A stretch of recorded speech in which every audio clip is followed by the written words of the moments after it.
ये है radio active Bhagalpur 90.4 FM frequency पर।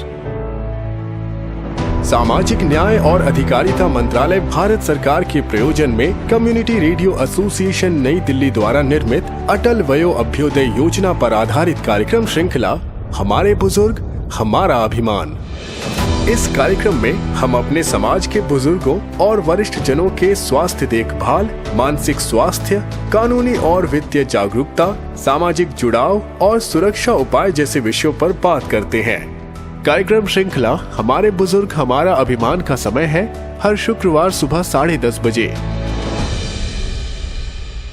आज हम लेकर आए हैं इस कार्यक्रम का तीसरा एपिसोड। सपनों का बादल तुझे बुलाए। कहते हैं बुजुर्गों की दुआ में असर बहुत है, हर एक तूफान का रुख मोड़ देती है।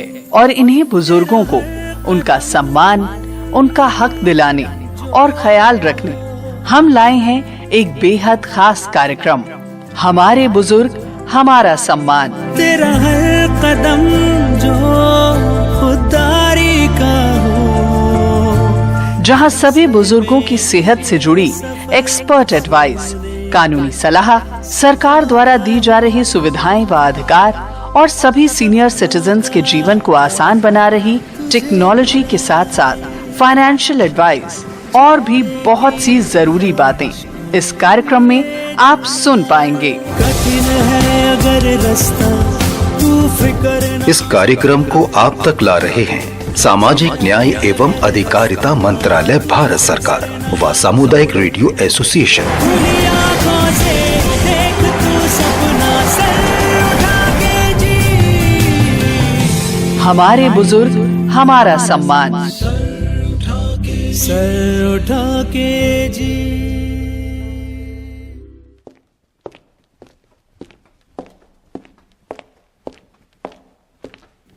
दादाजी, ओ दादाजी, कहाँ हैं आप? बस आ गए बेटा, 1 मिनट। अरे भाई आइए भी, हमें अपने कार्यक्रम को शुरू भी तो करना है ना। थोड़ी देर और रुक जाओ। लेकिन दादाजी, क्या है ना कि मेरी तो उम्र हो चुकी है, तो जरा समय तो लगेगा ही ना। लेकिन दादाजी, हमारे श्रोता हमारा इंतजार कर रहे होंगे। अरे हाँ, समझ रहा हूँ।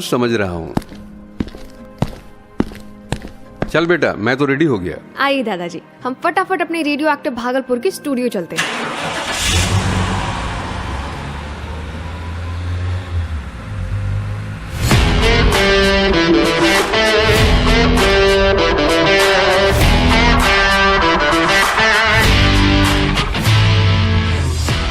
स्वागत है आप सभी श्रोताओं का हमारे विशेष कार्यक्रम हमारे बुजुर्ग हमारा अभिमान में। हमारे साथ है हमारी आन बान और शान, हमारे अभिमान, हमारे भारत दादू।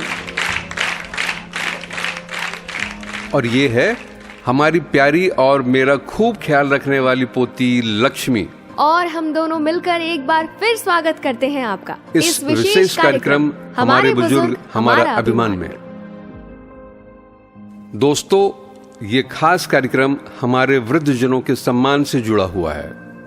इस कार्यक्रम में हम हमारे बुजुर्गों के लिए चलाई जा रही विशेष कल्याणकारी योजनाओं के बारे में जानकारियां साझा करते हैं और उससे लाभान्वित होने के तरीकों पर विस्तार से चर्चा करते हैं। यह कार्यक्रम हमारे बुजुर्ग हमारा अभिमान देश के 200 सामुदायिक रेडियोस पर अलग अलग 10 भाषाओं और करीब इतनी ही बोलियों में प्रसारित की जा रही है और सामाजिक न्याय एवं अधिकारिता मंत्रालय भारत सरकार के नेतृत्व में और सामुदायिक रेडियो संगठन नई दिल्ली की देखरेख में हम आपके बीच इसे लेकर आज एक बार फिर हाजिर हुए हैं। बिल्कुल ठीक कहा बेटा। इतना ही नहीं दोस्तों, सामाजिक न्याय और अधिकारिता मंत्रालय भारत सरकार का एक ऐसा मंत्रालय है जो समाज में सामाजिक न्याय और सामाजिक कल्याण को सुनिश्चित करने के लिए हमेशा तत्पर रहता है। साथ ही मंत्रालय दिव्यांगजन, पिछड़ा और अति पिछड़ा वर्ग, बुजुर्गों और अन्य विशेष समूहों के लिए समय समय पर नई नीतियां बनाकर और नए कार्यक्रम को चलाकर सामाजिक न्याय को बढ़ावा देता है।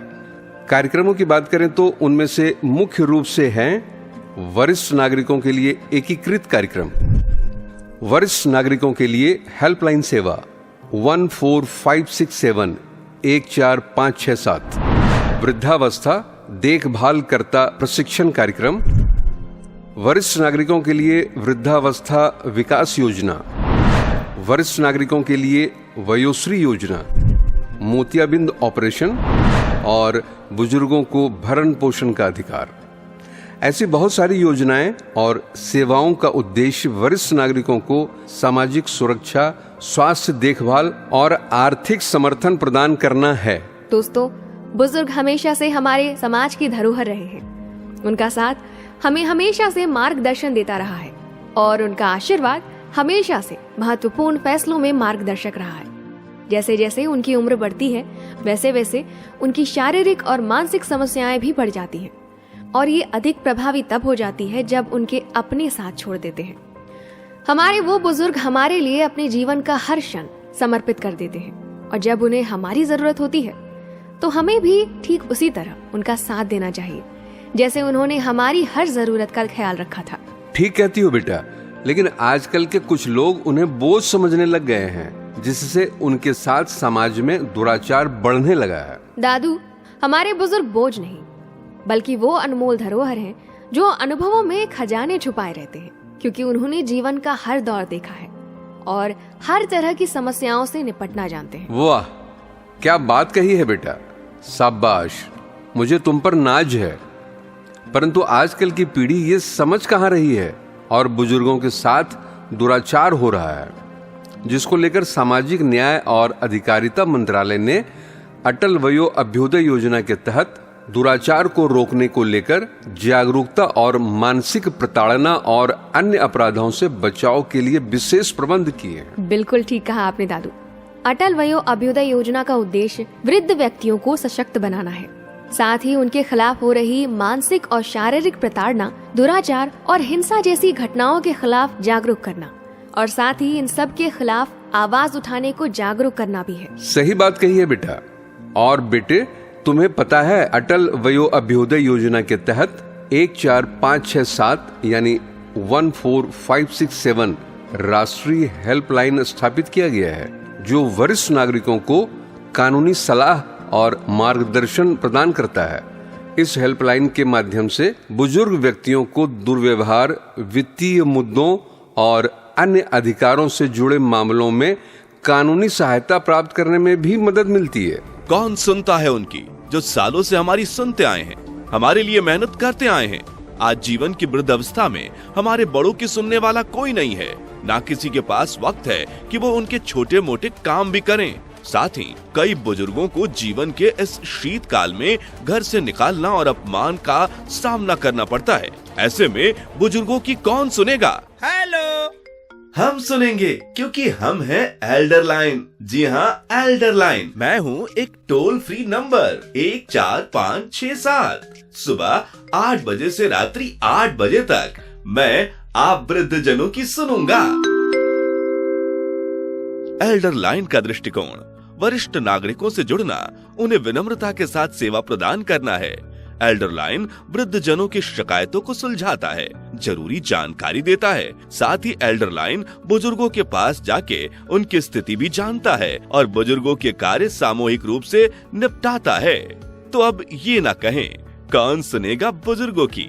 अगर समस्या हो तो एल्डर लाइन 14567 पर अभी कॉल करें और साथ सहयोग पाएं, वो भी सम्मान के साथ। तो आज ही आप अपने स्पीड डायल में 14567 को सेव करें। कोई समस्या तुरंत डायल करें।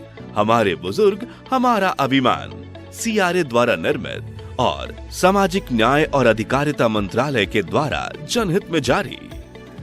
बिल्कुल ठीक कहा दादू आपने।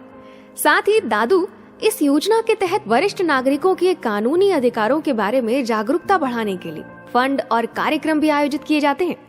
इसमें कार्यशालाएं, अभियान और सूचनाओं का प्रसार शामिल है, जिससे बुजुर्ग अपने कानूनी अधिकारों को समझ सके और उन्हें प्राप्त कर सके, जैसे कि माता पिता और वरिष्ठ नागरिकों के भरण पोषण और कल्याण अधिनियम 2007 के तहत सुरक्षा। वाह, मेरी पोती तो बहुत कुछ जानती है। अरे दादाजी, अभी आगे भी तो सुनिए। अटल वयो अभ्युदय योजना का कार्यान्वयन माता पिता और वरिष्ठ नागरिकों के भरण पोषण एवं कल्याण अधिनियम 2007 से जुड़ा हुआ है, जो राज्य सरकारों को वृद्धाश्रम और अन्य सुरक्षात्मक उपाय करने के लिए बाध्य करता है। इस योजना के तहत राज्यों को इन कानूनी जागरूकता बढ़ाने और वरिष्ठ नागरिकों को कानूनी सहायता प्राप्त कराने के लिए प्रेरित किया जाता है। अरे वाह, मेरी बच्ची तो बहुत समझदार है। मुझे अपनी पोती पर नाज है। मगर बेटा, ये लोगों तक कैसे पहुंचता है? दादाजी, इस योजना के तहत गैर सरकारी संगठनों यानी कि NGOs, स्वैच्छिक संगठनों और सार्वजनिक ट्रस्टों के साथ साझेदारी की जाती है ताकि वरिष्ठ नागरिकों को कानूनी सहायता और समर्थन सेवाएं प्रदान की जा सके। ये संगठन अटल वयो अभ्युदय योजना के ढांचे के तहत कानूनी अधिकारों पर सत्र आयोजित करते हैं और वरिष्ठ नागरिकों की कानूनी सहायता प्राप्त कराने में सहायता करते हैं। इसका मतलब ये हुआ बेटा कि अगर कोई बुजुर्ग किसी दुराचार से पीड़ित है तो वो पुलिस के साथ साथ गैर सरकारी संगठनों यानी NGOs की मदद भी ले सकता है। बिल्कुल ठीक दादाजी। अच्छा बेटा, ये बताओ, जब सरकार ये देख रही है कि बुजुर्गों के साथ दुराचार बढ़ रहा है तो इसके लिए कोई सख्त कानून नहीं है क्या? दादू, हमारी सरकार हमेशा नागरिकों से 2 कदम आगे की सोचती है। सरकार ने इसे रोकने के लिए वरिष्ठ नागरिक भरण पोषण एवं कल्याण अधिनियम 2007 बना दिया है। अच्छा बेटा, इस कानून का उद्देश्य क्या है? इस अधिनियम का मुख्य उद्देश्य वरिष्ठ नागरिकों को उनके जीवन में गरिमा, सम्मान और स्वतंत्रता प्रदान करना है। यह अधिनियम वृद्ध लोगों को उनके बच्चों और रिश्तेदारों से भरण पोषण की मांग करने का अधिकार देता है, जिससे उनकी आर्थिक सुरक्षा सुनिश्चित होती है। सच में बेटा, क्या वृद्ध अपने बच्चों से भरण पोषण की मांग कर सकते हैं? हाँ दादू, सच कह रही हूँ मैं। वरिष्ठ नागरिक भरण पोषण एवं कल्याण अधिनियम 2007 के तहत भरण पोषण की मांग कर सकते हैं। इस अधिनियम की धारा 4 ये प्रावधान करती है। इस सेक्शन में वरिष्ठ नागरिकों को अपने बच्चों या रिश्तेदारों से भरण पोषण का अधिकार दिया गया है। अच्छा बेटा, अब जल्दी से ये भी बता दो कि इसका दावा कहाँ किया जा सकता है? जी, वृद्ध अपने भरण पोषण का दावा जिला न्यायालय में कर सकते हैं। बेटा ये बता, भरण पोषण तो ठीक है, मगर इस अधिनियम में वृद्ध जनों को सुरक्षा कैसे दी जाती है? दादू, यदि कोई व्यक्ति वरिष्ठ नागरिक के साथ दुर्व्यवहार करता है तो उसे 3 महीने से लेकर 6 महीने तक के कारावास की सजा हो सकती है। इसके साथ ही जुर्माना भी लगाया जा सकता है, जिसका निर्धारण न्यायालय द्वारा किया जाता है। समझे दद्दू, इतना सख्त कानून है ये।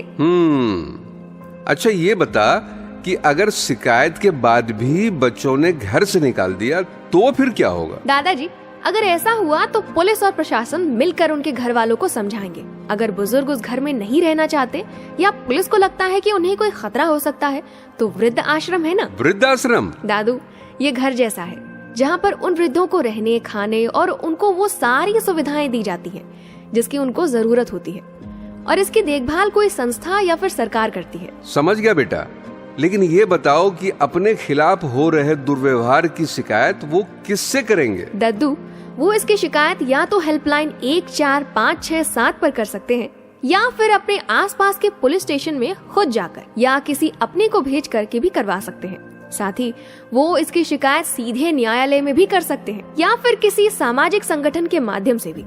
समझे मेरे प्यारे दद्दू, इतने सारे तरीके हैं उनके पास। क्या बात है, बहुत अच्छा।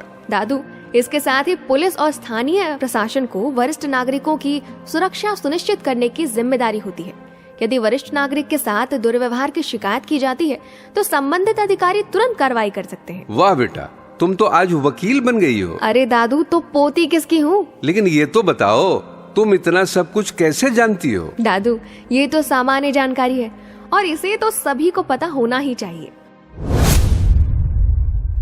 इस देश का लोकतंत्र इस देश की खूबसूरती का एक अभिन्न अंग है और उस लोकतंत्र को मजबूती देता है इस देश का कानून और संविधान।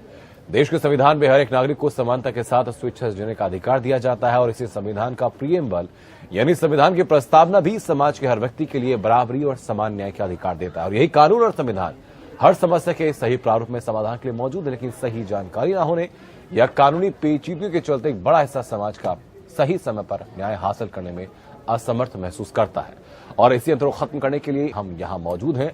आज जिस विषय को साथ लेकर आपके सामने हाजिर हैं वो है वरिष्ठ नागरिक अधिनियम 2007। इस अधिनियम के तहत क्या प्रावधान है, संबंध आपको जानकारी दी जाएगी। साथ ही इस अधिनियम के तहत जो प्रावधान है उनको आप कैसे अवेल कर सकते हैं, उनका लाभ आप कैसे उठा सकते हैं, इस बारे में भी आपको जानकारी दी जाएगी। और साथ हमारे साथ स्टूडियो में सुप्रीम कोर्ट अधिवक्ता के शर्मा जुड़ चुके हैं। बहुत बहुत स्वागत शर्मा जी आपका। जो वरिष्ठ नागरिक अधिनियम 2007 है, ये अधिनियम की जरूरत क्यों पड़ी और क्या ये अधिनियम कहता है? देखिए, जब आदमी की एज हो जाती है, बुढ़ापे में प्रवेश करते हैं, तो उन पे टॉर्चर होना एक आम बात हो जाती है। तो इसीलिए सरकार ने 2007 में सीनियर सिटीजन और पेरेंट्स, माता पिता और वरिष्ठ नागरिकों के लिए 2007 में उनके मेंटेनेंस के लिए, उनके खर्चे के लिए और उनको टॉर्चर से मुक्ति दी जा सके, इसके लिए सरकार कानून लेके आई है। इसमें जिस आदमी को प्रॉपर्टी मिलनी है, लीगल हेयर हैं या उनके पुत्र या पुत्री हैं, इसमें शामिल किया गया है, और डॉटर और ग्रैंडसन को और ग्रैंड डॉटर को, तो 3 पीढ़ी तक की बात है। इसमें यदि सीनियर सिटीजन का या पेरेंट्स का कोई टॉर्चर करता है तो वहां पे एक व्यवस्था बनाई गई है। इसमें एक ट्रिब्यूनल की व्यवस्था करी गई है इस कानून में 2007 में, और वो एसडीएम से नीचे की रैंक का नहीं होगा। जो कंसर्न ट्रिब्यूनल में बैठेंगे वो जो है टाइम बाउंड मैनर में इसकी सुनवाई करेंगे, और उनकी कंप्लेंट यदि सही पाई जाती है, और इसमें मैं आपको बता दूं, वो अपने घर से पुत्र और पुत्र वधू को भी निकाल सकते हैं। हाँ। ऐसे जजमेंट्स हैं, माननीय गुजरात उच्च न्यायालय के हैं, दिल्ली उच्च न्यायालय के हैं और छत्तीसगढ़ हाईकोर्ट के बहुत सारे तमाम जजमेंट्स हैं। लेकिन एक शब्द का जो आपने प्रयोग किया था, इसमें टॉर्चर अगर किया जाता है, उस टॉर्चर शब्द को कैसे परिभाषित किया गया है इस अधिनियम में? टॉर्चर का मतलब ये नहीं है कि आपके साथ मारपीट हो रही तभी टॉर्चर होगा। देखिए, जो आपको बेसिक चीजें हैं, आपको खाने की चीजें हैं, तो खाना नहीं देना भी अपने आप में टॉर्चर है। आपके मान लीजिए इलाज की आवश्यकता है, इलाज आपको मुहैया नहीं करा रहे हैं, आप ही के घर में आपको एक कोने में डाल दिया गया है, मतलब वो आपको नेगलेक्ट कर रहे हैं जानबूझ करके। वो कर सकते हैं लेकिन वो कर नहीं रहे हैं। तो इस प्रकार से जब उनको टॉर्चर होता है, मेंटल या फिजिकल, आजकल तो माता पिता के साथ बच्चे मारपीट भी करते हैं और पुत्र वधू भी कर देती हैं, तो उन सब से सीनियर सिटीजन को, माता या पिता को बचाने के लिए ये कानून लाया गया है। और वो टाइम बाउंड मैनर में एसडीएम प्रथम दृष्टया कंप्लेंट जाती है, सुनवाई करते हैं, और उसके बाद में एक अपील भी है जो कि कंसर्न डीएम के पास जाती है, और उसके बाद माननीय उच्च न्यायालय में रिट पिटीशन में जाते हैं। ऑर्डर के अगेंस्ट जिस तरीके से सामाजिक परिभाषाएं बदल रही हैं, एकल परिवार लगातार बढ़ रहे हैं, माँ बाप के साथ दुर्व्यवहार की घटनाएं लगातार सामने आती हैं, तो उनसे बचाने के लिए ये अधिनियम दिया गया। लेकिन मैं जानना चाहूंगा कि अगर कोई माँ बाप का भरण पोषण बच्चे नहीं कर रहे हैं, माँ बाप जाते हैं इस अधिनियम के तहत अपना हक अवेल करने की कोशिश करते हैं, लेकिन ये कैसे सुनिश्चित किया जाएगा कि अगर माँ बाप को बच्चों के साथ शिफ्ट कर दिया गया या बच्चों की लायबिलिटी बांध दी गई, रेस्पॉन्सिबिलिटी बांध दी गई माँ बाप के प्रति, तो बच्चे उसको सही तरीके से निभाए? देखिए, एक जजमेंट में पढ़ रहा था, हाईकोर्ट का ही है, उसमें ये कह रहे हैं, एसएचओ को डायरेक्शन दी है माननीय उच्च न्यायालय ने, जब मामला सामने आया, कंसर्न एसएचओ की ये जिम्मेदारी है कि वो सीनियर सिटीजन और पेरेंट्स की सुरक्षा की निगरानी रखें। वहां पे जो कंसर्न बीट के लोग होते हैं पुलिस के, वो एक रेगुलर इंटरवल पे उनसे हालचाल पूछने जाएंगे। हाँ। और यदि सीनियर सिटीजन को, पेरेंट्स को कोई परेशानी हो रही है तो नजदीकी थाने में वो इत्तला कर सकते हैं कि हमें हमारे बच्चे इस प्रकार से तंग कर रहे हैं, या पुत्र या पुत्री तंग कर रही है, या पुत्र वधू तंग कर रही है, हमें इससे बचाया जाए। तो इसमें साफ साफ पुलिस के लिए भी गाइडलाइंस हैं, कोर्ट ने कई जजमेंट्स में दी हैं जी। वरिष्ठ नागरिकों और माता पिता की सुरक्षा का हर प्रकार से ध्यान रखा जाए, और यदि उनको परेशानी कर रहे हैं, मारपीट कर रहे हैं, खाना नहीं दे रहे हैं और इस प्रकार की बात है, तो उन पे आवश्यक कानूनी कार्रवाई की जाए इस अधिनियम में, और बाकी जो भारतीय दंड संहिता के जो प्रावधान है उन सब के अनुसार। जी ठीक है, लेकिन इसमें एक चीज ये भी आती है सर, क्या सिर्फ बच्चों के लिए ही या पोते पोतियों के लिए ही लागू है, या फिर ये सभी लीगल हेयर्स के लागू होता है? क्योंकि कई दफा ऐसा भी होता है, कुछ दंपति होते हैं जिनके संतान नहीं होती है, लेकिन उनकी विरासत का मालिकाना हक कुछ लोगों के ऊपर के साथ रहता है, तो क्या वो लोग भी बाध्य हैं इस अधिनियम के तहत उनकी सुरक्षा करने के लिए? देखिए, आपने बहुत ही अच्छा प्रश्न पूछा है। इसमें 2 प्रकार से हैं, एक तो वो जिनके बच्चे हैं, और एक सीनियर सिटीजन और पेरेंट्स वो जिनके बच्चे नहीं हैं। उस स्थिति में वो कैसे करेंगे? जो व्यक्ति उनके लीगल हेयर हैं, हो सकता है कि उनके भाई के बच्चे हों, हो सकता है कि उनके नियर रिलेटिव हों, जिनको उन्होंने प्रॉपर्टी देनी है, या प्रॉपर्टी हिंदू लॉ के हिसाब से या कंसर्न लॉ के हिसाब से उनको जानी है, तो उन लोगों को वो कंपेल कर सकते हैं कि चूंकि आप प्रॉपर्टी के पोजीशन में हैं, या प्रॉपर्टी आपको मेरी बात मिलने वाली है, तो उनसे भी वो ट्रिब्यूनल और आगे माननीय कोर्ट के थ्रू वो कंपेल करा सकते हैं। और मेंटेनेंस या खर्चा देना उनकी जिम्मेदारी है, वो उससे भाग नहीं सकते।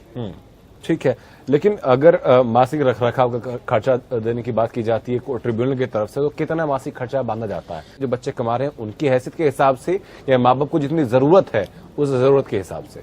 देखिए, वैसे तो इस एक्ट में प्रावधान किया गया है कि जो ट्रिब्यूनल्स में बनाए गए हैं उनको एक बाध्यता है कि वो 10,000 से ज्यादा का मेंटेनेंस नहीं बांध सकते। इसमें एक्ट में साफ साफ लिखा हुआ है। अच्छा। अप टू 10,000 वो उसमें उनको पावर ग्रांट करने की है, खर्चा वगैरह। दूसरी रही बात ये, जिस आदमी के हिस्से में प्रॉपर्टी आ रही है उसके हिसाब से भी वो मेंटेनेंस का खर्चा और बहुत सारी परिस्थितियां। ये तो देखना होगा ना सर कि आज की तारीख में जबकि जमानत इतना महंगा है, 10,000 रुपए 2 व्यक्तियों के सही तरीके से रहने लायक काफी नहीं होते।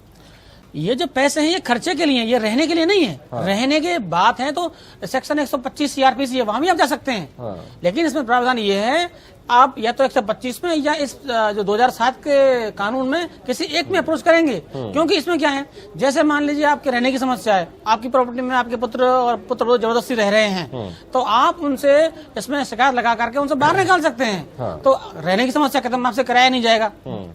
और किराए की बात है तो कंसर्न 125 में उसमें आप जा सकते हैं। क्योंकि शर्मा साहब, मैं जानना चाहूंगा आपसे कि अगर कोई दंपत्ति किराए के मकान में रहता है, कहीं भी रहता है, रहने का उनके पास अपना कोई परमानेंट ठिकाना नहीं है, ऐसे में उनको घर से भी बाहर बच्चे निकाल देते हैं, तो उनको रहने की जगह भी चाहिए, उनको लालन पालन के लिए अपने खर्चे के लिए पैसा भी चाहिए। तो क्या ये अधिनियम इन दोनों परिस्थितियों में उनकी सहायता कर सकता है?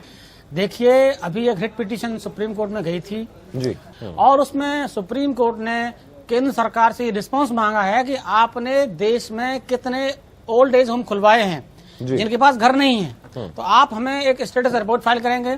हिंदुस्तान भर में आपने कितने कितने स्टेप लिए हैं ओल्ड एज होम खुलवाने के लिए जिन दंपतियों के पास घर या मकान नहीं है, एक चीज। दूसरा, उन्होंने कहा है कि सरकारी अस्पतालों में या इस प्रकार के जो हॉस्पिटल हैं, जो गवर्नमेंट एडेड हॉस्पिटल्स हैं, उसमें सीनियर सिटीजन की सुविधाओं का ध्यान रखा जाए और उनके लिए सेपरेट लाइन लगाने की व्यवस्था करी जाए। ऐसा नहीं है कि सीनियर सिटीजन परेशान हो रहा है और वो कॉमन लाइन में लग रहे हैं लंबे समय तक। तो उनके लिए काफी इंतजाम किए गए हैं कि इसमें रहने के लिए भी व्यवस्था हो और उधर से मेंटेनेंस महीने का महीने आता रहो, और सरकारी अस्पतालों में इलाज उनका प्रेफरेंस बेसिस पे एक्सपर्ट के द्वारा हो जाना चाहिए। इसमें पुख्ता इंतजाम है। ठीक है, लेकिन ऐसे मामलों में अगर कोई व्यक्ति दोषी पाया जाता है, जो कि दोषी पाया जाता है कि अपने माँ बाप का सही देखरेख नहीं कर रहा है, तो क्या सिर्फ उसकी जिम्मेदारी नियुक्त की जाती है या फिर उसके लिए सजा का प्रावधान भी है? वैसे तो अधिकतम 3 महीने की सजा हो सकती है और 5,000 रुपए तक का जुर्माना इसमें बताया गया है। यदि कोर्ट के आदेश के बावजूद या ट्रिब्यूनल के आदेश के बावजूद या अपीलीय अथॉरिटी के आदेश के बावजूद कोई आदमी बुजुर्गों को तंग करता है या माता पिता को तंग करता है, तो उसमें उसको 3 महीने की सजा, 5,000 जुर्माना।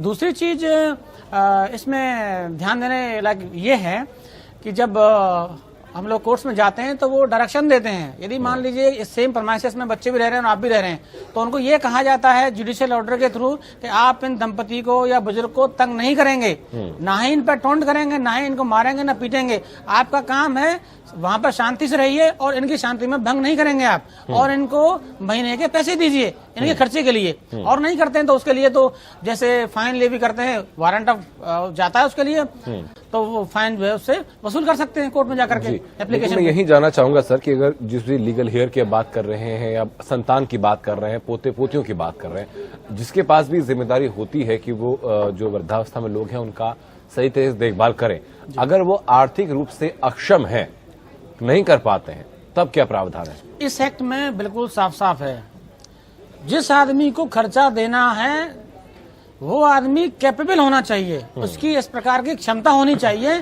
कि वो जो है सीनियर सिटीजन का मेंटेन कर सकता है। वो कैसे तय होगा? एक तो क्राइटेरिया ये हो गया कि या तो आप उनकी प्रॉपर्टी के पोजीशन में हैं, एक बात। दूसरा ये है कि आपको वो प्रॉपर्टी मिलने वाली है, तो इन दोनों ही परिस्थिति में उनको खर्चा देना होगा। ठीक है, लेकिन अगर वो जो लीगल हेयर है या जिसकी बावजूद जिम्मेदारी, अगर वो आर्थिक तौर पर सक्षम नहीं है, तब इन वृद्ध दंपतियों का क्या होगा? तब उनकी जिम्मेदारी कौन लेगा? उनका लालन पालन क्या किया जाए? देखिए, फिर तो ये इस प्रकार की बात है कि उनको ओल्ड एज होम में शरण लेनी पड़ेगी, वो फिर आवश्यक है। कई जगह पर सरकार ने अच्छे इंतजाम किए हैं उनके रहने के लिए, खाने की व्यवस्था भी है। कोर्ट भी चिंतित है इस मामले में, इसलिए उन्होंने सरकार से इसमें मांगा है कि इस एक्ट को बहुत ही बड़े स्केल पर प्रचार किया जाए, लोगों को जागरूक किया जाए, जिससे कि बुजुर्गों की जो समस्याएं हैं वो कम हो सकें। जो व्यक्ति है, जो वृद्ध व्यक्ति हैं जो कि इस अधिनियम को अवेल करना चाहते हैं, उनको किन किन बातों का ध्यान करना होगा? प्रोसीजर क्या रहता है इस अधिनियम के तहत अपने अधिकारों को पाने के लिए? इस एक्ट के अंदर में जो कंसर्न अथॉरिटी हैं उनके पास एप्लीकेशन आप खुद लगा सकते हैं, उसमें आपको वकील की आवश्यकता नहीं है। और साफ साफ इस एक्ट में मनाही की गई है कि लीगल रिप्रेजेंटेटिव लाने की आपको कोई जरूरत नहीं है। आप खुद जाइए, एसडीएम को एक अपनी दरखास्त दीजिए, एप्लीकेशन दीजिए, वो उस पर एक निश्चित समय में सुनवाई करेंगे। आप वहां से संतुष्ट नहीं होते हैं तो डीएम जो उसमें अपीलेट अथॉरिटी होते हैं वहां आप जा सकते हैं, और कुछ नहीं होता है इन सब के बाद में आप माननीय उच्च न्यायालय का दरवाजा खटखटा सकते हैं। और बहुत ही समरी ट्रायल, इसमें समय ज्यादा नहीं लगता है। समरी ट्रायल में इसको जल्दी ही वो सुनिश्चित करते हैं और उनके खर्चे का विशेष रूप से वो जो है 60 दिन के अंदर अंदर जो उनके पास एप्लीकेशन आती है उसमें वो डिस्पोज ऑफ कर देते हैं और ऑर्डर पास कर देते हैं। समाज में कहा जाता है माँ बाप सुप्रीम होते, तो वैसे कानून भी कहा गया कि माँ बाप के हाथ में पूरी पावर है, वो चाहे तो जैसे कंट्रोल बच्चों को कर सकते हैं। बहुत बहुत शुक्रिया के शर्मा साहब आपको हम जुड़ने के लिए, इस बारे में जानकारी बेहतर तौर से देने के लिए। नमस्कार। हमारे बुजुर्ग हमारा सम्मान। सपनों का बादल तुझे बुलाए। कहते हैं बुजुर्गों की दुआ में असर बहुत है, हर एक तूफान का रुख मोड़ देती है। और इन्हीं बुजुर्गों को उनका सम्मान, उनका हक दिलाने और ख्याल रखने हम लाए हैं एक बेहद खास कार्यक्रम, हमारे बुजुर्ग हमारा सम्मान। तेरा हर कदम जो खुदारी का हो, जहां सभी बुजुर्गों की सेहत से जुड़ी एक्सपर्ट एडवाइस, कानूनी सलाह, सरकार द्वारा दी जा रही सुविधाएं व अधिकार और सभी सीनियर सिटीजन्स के जीवन को आसान बना रही टेक्नोलॉजी के साथ साथ फाइनेंशियल एडवाइस और भी बहुत सी जरूरी बातें इस कार्यक्रम में आप सुन पाएंगे। कठिन है अगर रास्ता, तू फिक्र न। इस कार्यक्रम को आप तक ला रहे हैं सामाजिक न्याय एवं अधिकारिता मंत्रालय भारत सरकार व सामुदायिक रेडियो एसोसिएशन। उड़ने की कोशिश में निकल आएंगे पर तो अपने बुजुर्गों को दीजिए सम्मान पूर्वक जीवन और अधिकार। कार्यक्रम हमारे बुजुर्ग हमारा सम्मान के साथ। खुली आँखों से देख तू सपना, सर उठा के जी। हमारे बुजुर्ग हमारा सम्मान। सर उठा के जी। बिहार में सर्दी का सितम लगातार जारी है, तो लोग ठंड से बचने के लिए अलाव का सहारा ले रहे हैं। लेकिन जो लोग अपने घर से जुदा हो चुके हैं, वृद्धा आश्रम में अपना समय बिता रहे हैं, फिलहाल भागलपुर के सहारा वृद्धा आश्रम में भी हम मौजूद हैं और ठंड में किस तरह से अपना समय बिता रहे हैं, क्या कुछ कर रहे हैं, इनसे ही हम जानेंगे। कैसी बीत रही है ठंडी आप लोगों की, क्या कुछ कर रहे हैं? ठंडी तो सर कुछ लगता तो है, लेकिन इसके कम्बल चादर है और सब चीज का व्यवस्था है तो नहीं बुझाता है उतना। दिन भर क्या कुछ करते हैं आप? दिन भर तो सवेरे योगा होता है, फिर 10 बजे भजन कीर्तन होता है, फिर जाकर के कैरम बोर्ड खेलते हैं, टाइम पर टीवी देखते हैं। कितने दिनों से है? कितने दिनों से है यहाँ? हम तो 6 साल से यहाँ रह रहे हैं। हमारे साथ मेरी चाची, हम इनसे बात करेंगे। क्या नाम हुआ चाची आपका? शांति देवी। कितना साल से रह रहे हैं चाची आप? 2 साल बीत गया। क्या बाल बच्चा है चाची? हमरा नहीं है बाबू, बाल बच्चा नहीं हो, वो किया तो हम नहीं देखे, आँख से खराब हो गया। फिर पति के गेला हो गए 6-7 बरस ला। 6-7 वर्ष पहले पति एक्सपायर कर गए जी। यहाँ पर आप कैसे पहुँचे? यहाँ तो वही जो कोरोना हो गया ना, दूसरा सलवा, वही में हमको वहाँ बहुत आदमी मरे लगा।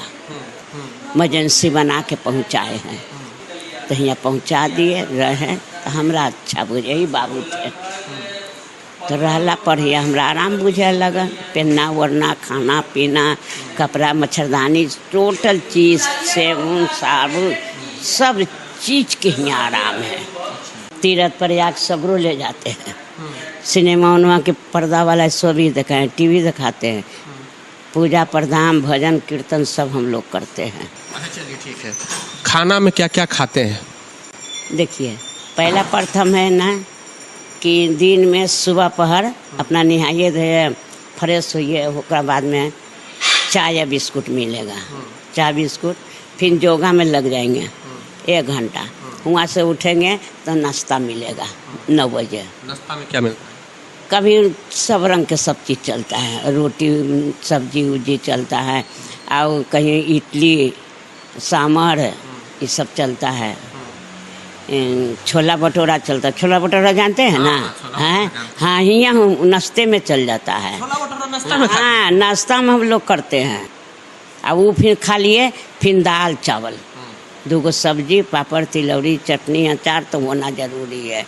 हम लोग गरम खाना खाते हैं। अब हम कहीं जाएंगे तो उतना खाना नहीं मिलेगा तो देह खराब हो जाएगा। सब चीज़ मिलते, पुआ पूरी सब चीज़ यहाँ बनता है। खिचड़ी उचड़ी शनिचर के दिन बनता है। तबीयत तो यही है कि सब ठीक ही रहता है। हम कहीं यहाँ खाली दिक्कत है, ये शनि पैर जी तो होगा दवाई, दवाइयों की कोई कमी नहीं है। अपना जानते हुए यहाँ डॉक्टरनी सब है 24 घंटा के लिए। सुन लिया ना दादू आपने, मैंने जो अपने श्रोताओं से साझा किया था उन बातों की पुष्टि हमारे वृद्ध जनों ने अपने मुंह से ही कर दी। सही है बेटा, तुमने बिल्कुल सही और सटीक जानकारी दी है श्रोताओं को।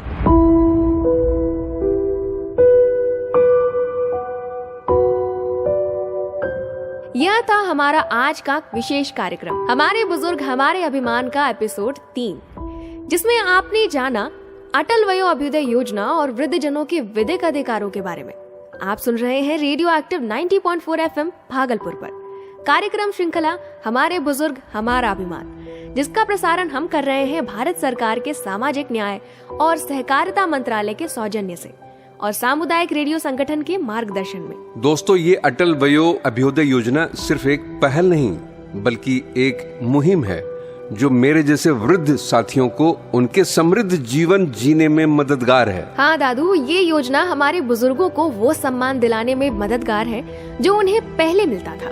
साथ ही यह योजना उनके खिलाफ हो रहे अपराध को रोकने में महत्वपूर्ण है और उन्हें अपने विरुद्ध हो रहे दुराचार और प्रताड़ना के खिलाफ आवाज उठाने में और उन्हें सशक्त बनाने में समाज में एक अहम भूमिका निभा रही है। साथ ही हमारे बुजुर्ग किसी भी तरह की मदद या जानकारी के लिए राष्ट्रीय हेल्पलाइन 14567 लगा सकते हैं। तो दोस्तों, हमारे बुजुर्ग हमारी आन बान और शान हैं, अनुभव और ज्ञान की अद्भुत खदान है। इनसे ही हमारी पहचान है, इनसे ही हमारा स्वाभिमान है और हमारा भारत देश महान, हमारे बुजुर्ग हमारा अभिमान।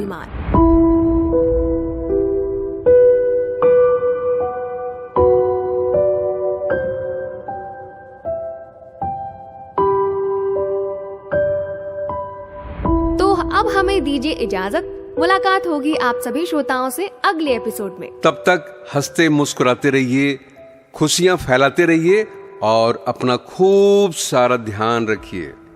नमस्कार। नमस्कार।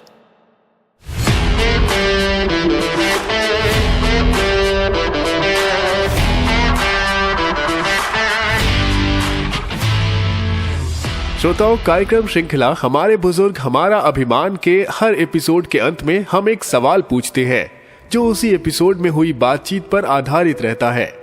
सारे एपिसोड में पूछे गए सभी सवाल के सही जवाब देने वाले को मिलेगा एक खास पुरस्कार और रेडियो एक्टिव भागलपुर के स्टूडियो में बैठकर पूरे भागलपुर से बात करने का अवसर। मौका जाने ना दे। तो आज का सवाल है, वरिष्ठ नागरिक भरण पोषण एवं कल्याण अधिनियम कब बना है? सवाल एक बार फिर मैं दोहरा देता हूँ। वरिष्ठ नागरिक भरण पोषण एवं कल्याण अधिनियम कब बना है? जवाब आप हमें व्हाट्सएप करें। हमारा नंबर है 7549889911 यानी 7549889911। उम्मीद है आपको आज का ये एपिसोड प्रोग्राम पसंद आया होगा और आपको कुछ न कुछ नई जानकारियां भी मिली होंगी। किसी कारणवश अगर आपने आज का एपिसोड मिस कर दिया है तो दोबारा सुना जा सकता है शनिवार के सुबह 10:30 बजे। और हाँ, हमारे YouTube चैनल पर एपिसोड तो उपलब्ध होगा ही। सुनते रहे radio active Bhagalpur 90.4 FM frequency पर। धन्यवाद।